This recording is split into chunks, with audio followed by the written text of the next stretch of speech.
Welcome again to the Tom Greene Show, sponsored by Coke Zero, and of course, we haven't even moved this other can of Coke Zero because Nick Pinter is back. Well, it's all coming back. I'm back, baby. Yeah. Bender, 1997. Pretty sure and that's my Sharpie. Yeah, I found this Sharpie here, and I'll take it back now. I'm gonna have to sign my first can of Coke Zero. Last video of that. Anyway. Today I figured we'd discuss our two favorite movies that we have both seen. One of course being Arthur, of course. The other being Get Into the Greek. Put this on, please. And say Washowinky. Washowinky. And the other would be Get Into the Greek. That's like the best one. You want a Jeffrey? What's in it?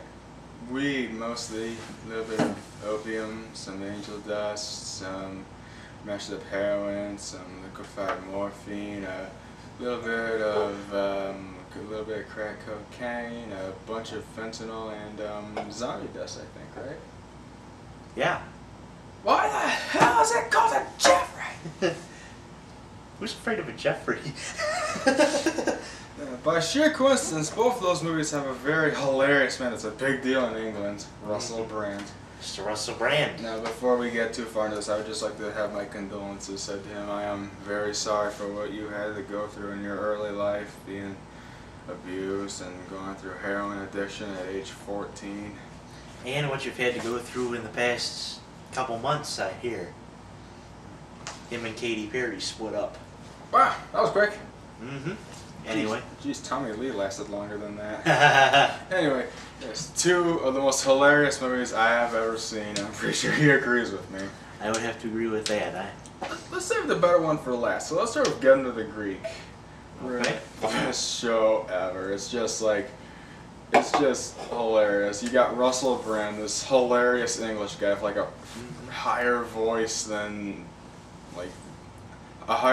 Tommy Shaw, and like Jonah Hill, this short, chubby guy who just has no idea what the hell he's doing. It's just so funny, and like he's gotta like watch after him and like make sure he doesn't get high, and so he like drinks all his booze and does all his weed. Yeah. And on national television he goes, "I am so sugar honey iced tea faced." And I remember Russell Brand made a horrible CD called African Child on that movie. And actually, they did release the rest of the songs on it. You remember the one at the beginning? Let's have fun, let's have fun. Yeah. I'd rather not say what we thought it was, but actually, I looked up the lyrics. It really was that. That was just a radio edit. Oh. Anyway, yeah, they released all the songs, and I'm thinking of buying that album because it's just like so awesome. And anyway, so yeah, just gotta like watch out of this guy and make sure he doesn't like screw up his comeback. And oh man, you talk about the hotel scene. I need to control myself for a second. Oh yeah, the hotel scene. Russell Brand comes into the hotel with the short chubby guy and his wife Denise. Am I correct? Daphne. And I'd rather not say what they were going to do, and then Russell Brand offers for a threesome. You just said what they were going to do. In a different way. Ah. And it turns out that when they have their threesome, Daphne gets on call and has to hurry up, get her clothes on, and go. And then Jonah makes out with Russell for a second. What the hell are you doing, Aaron? What? I thought this was a threesome. I thought this was no rules, man. Then early on in the movie, Jonah is talking to his boss. What's his boss's name? Meredith, if you're on that, actually, sure. Yeah. And he's like, you know what you gotta do? You gotta screw with his mind. I gotta what? I'm screwing with your mind right now. You are? Yeah. Can you feel me raping your mind? I hope you're wearing a condom because I got a dirty mind. Anyway, it all works out. He makes a comeback. He like gets like a super hit song, Furry Walls.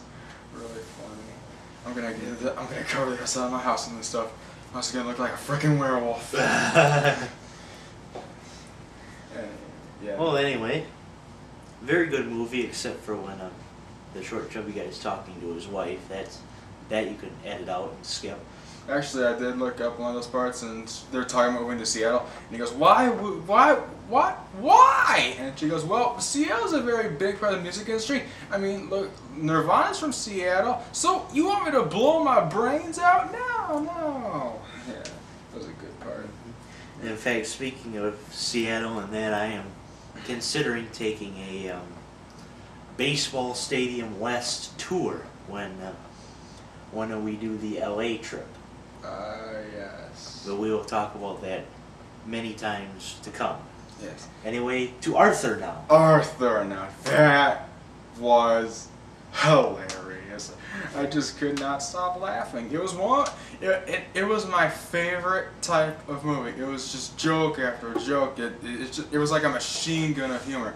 And there wasn't a single sentimental sad part. Well, there was, but that was also funny because he was in his underwear in the middle of Manhattan. And it only lasted for like 5 seconds. And he was so totally crap-faced. It was like so funny.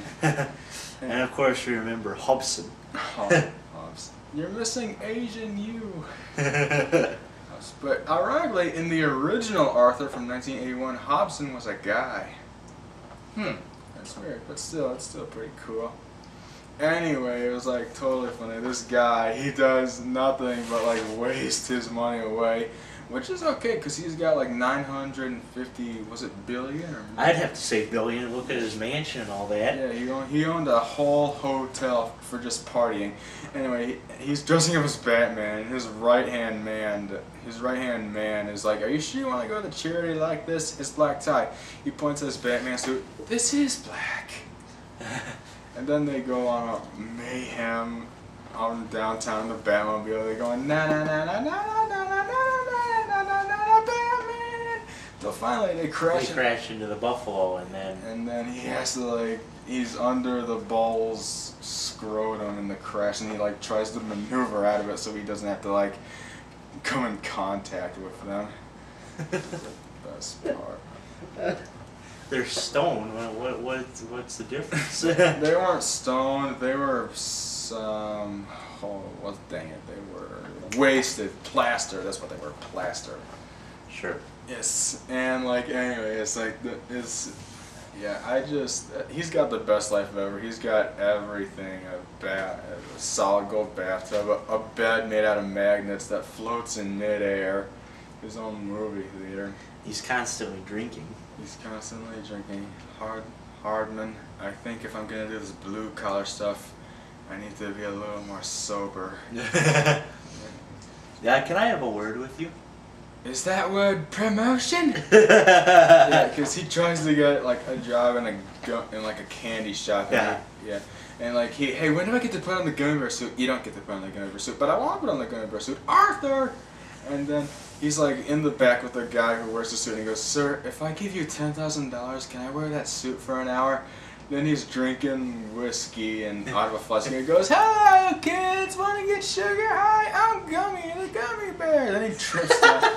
Then he trips down the stairs. Like so funny. That's funny. Then it turns out he's got an arranged marriage. He goes, "You know what? I'm not gonna do it." And his mother tells him, "You know what? Okay, but you're cut off. You just lost almost $2 trillion." He goes, "You know what? She's actually very pretty. I think I'll give it a shot."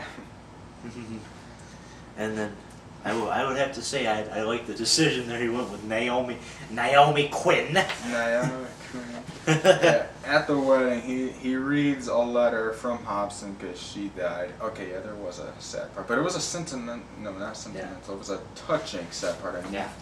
Yeah. Anyway, she like wrote him a letter about I think it was straight from a child's book. It like inspired him to do what he wanted, and like. So he gets plaster, strips off his tux, and then right after he exits church, he goes, "Goodbye, everybody. I'm gonna go be poor now." Then his mom stops him and he says, "Here for the taxi."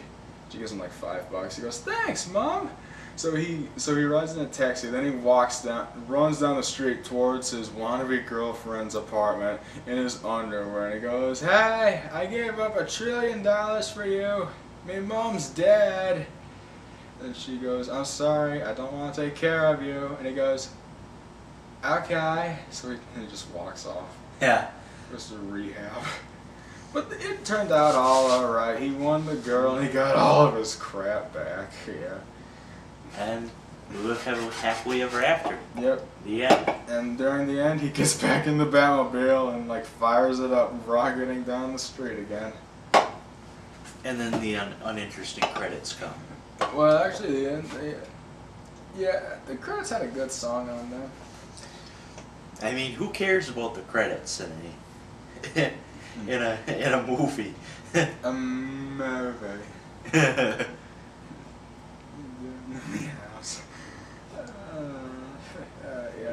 Well, that was fun on the bun. Yes, that was. Yes, it was. Well, downtown, I'll see yous. We'll see you soon.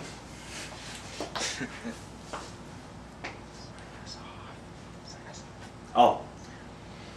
We'll see ya tomorrow night.